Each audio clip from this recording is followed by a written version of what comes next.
अदालत ने बैरिस्टर गौहर को बानी पीटीआई से इलेक्शन मुशावरत के लिए मुलाकात की इजाजत दे दी। इस्लामाबाद हाई कोर्ट ने चेयरमैन पाकिस्तान तहरीक इंसाफ बैरिस्टर गौहर को पार्टी के बानी से इलेक्शन मुशावरत की इजाजत दे दी है।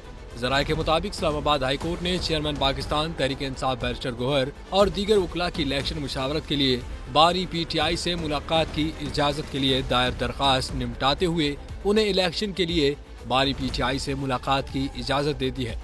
अदालत ने हुक्म दिया है कि सुप्रिंटेंडेंट अडियाला जेल की निगरानी में पाकिस्तान तहरीक इंसाफ के बानी और चेयरमैन पीटीआई की मुलाकात कराई जाए।